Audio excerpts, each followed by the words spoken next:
The search is still on tonight for the shooter behind Rockford's 18th murder of the year. Dangerous gas leaks have become much more common.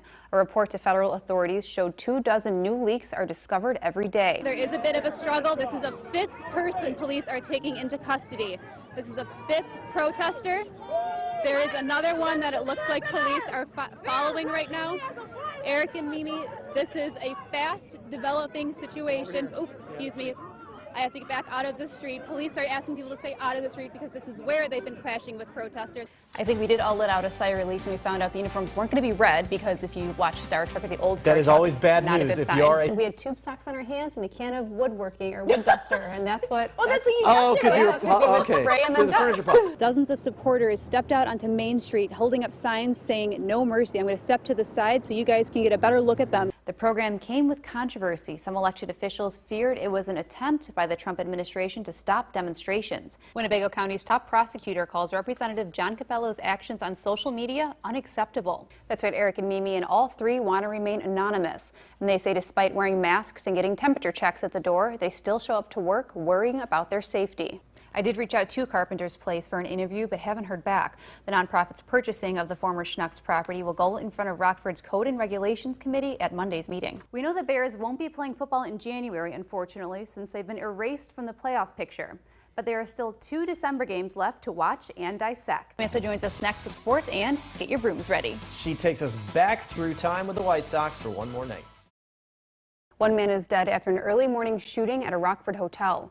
It happened just before 1 a.m. at the Sleep Inn just north of East State in Bell School. Rockford police say a 20-year-old man was found on the lobby floor. He was shot multiple times. Right now, they believe this was a targeted attack. No word yet on any suspects. If you have any information on the shooting, call Rockford Police or Crime Stoppers. 3 Rockford protesters arrested during Friday evening protests near City Market appear in court. Desire Floyd and Kevion Neighbors face several charges, including resisting a police officer. Eli Casanelli is charged with aggravated battery to a peace officer. Police say Casanelli injured an officer. That officer will reportedly be off the job for several months. Casanelli's bond is set at $10,000. He's due back in court August 27th. Floyd and Neighbors were released on bail. They're also ordered to stay away from City Market. The search is still on tonight for the shooter behind Rockford's 18th murder of the year. This happened just after 10 last night in a neighborhood on Elm Street near Central and West State Street.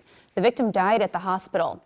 We've asked police if they have a lead on a suspect or motive for the shooting. They told us they can't provide an update at this time.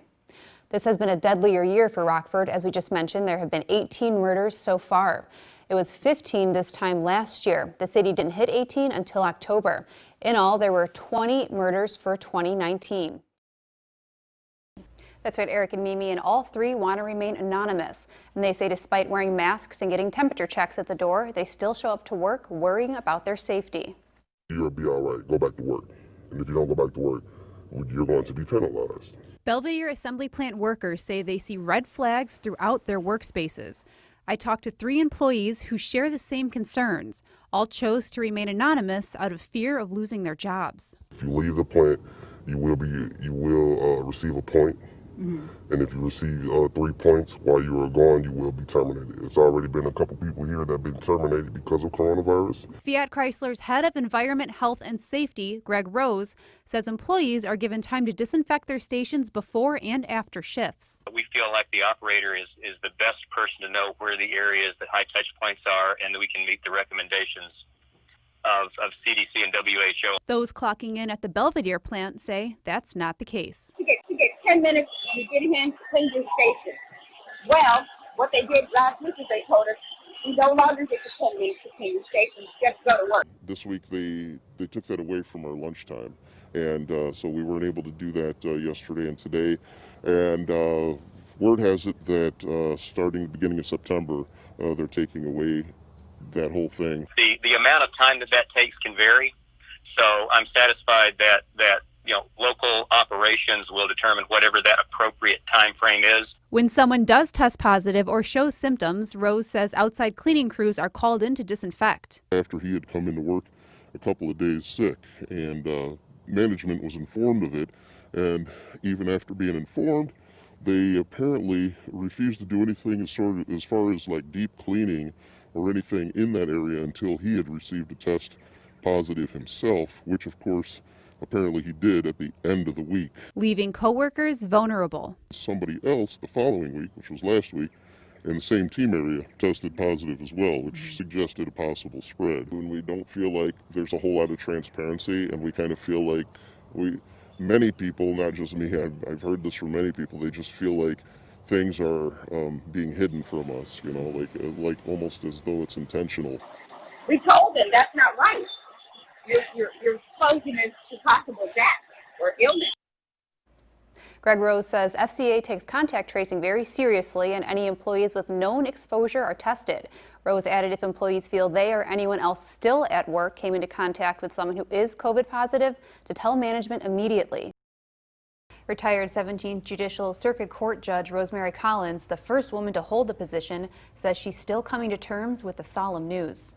I am heartbroken. She was a principled jurist, one of the great leaders of our time. Retired Winnebago County Judge Rosemary Collins, like many in the nation, is shaken by the death of Supreme Court Justice Ruth Bader Ginsburg, a figure that played an important role in not just Judge Collins's career path, but life. She came from humble beginnings, and through the sheer force of her intellect and will, she got all the way up to the Supreme Court. So, and she never forgot what she stood for. You know, she stood for gender equality. She stood for the principle that all are created equal. And she very cleverly and disciplined crafted her life to make sure that she left the world a better place. And she did. Judge Collins says the late Justice Ginsburg helped make the dream of going into law a reality for her and all women. I became the first woman judge to serve in this area, and I broke over a 100-year-old glass ceiling.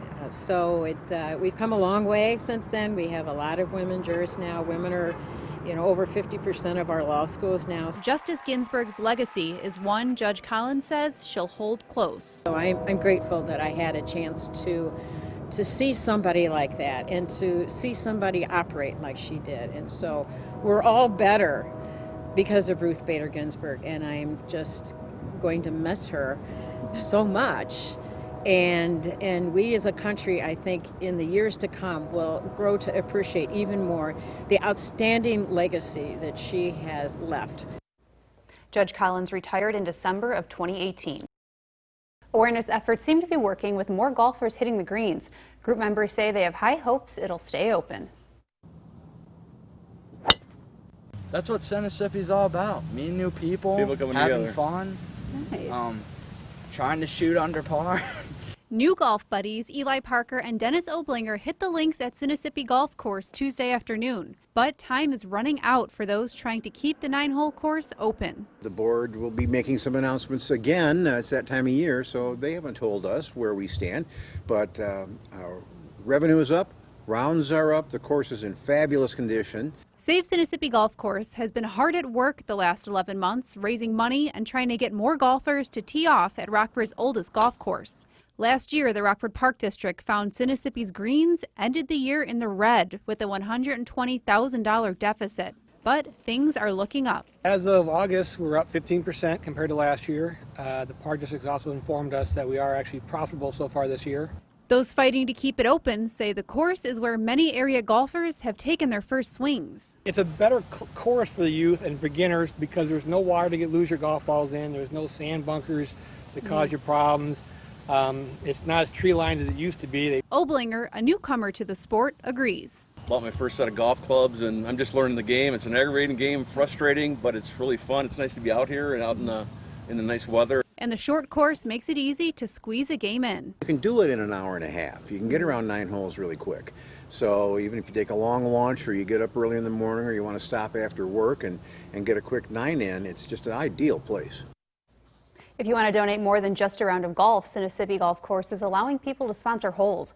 We're posting that information on how to do it on our website, mystateline.com.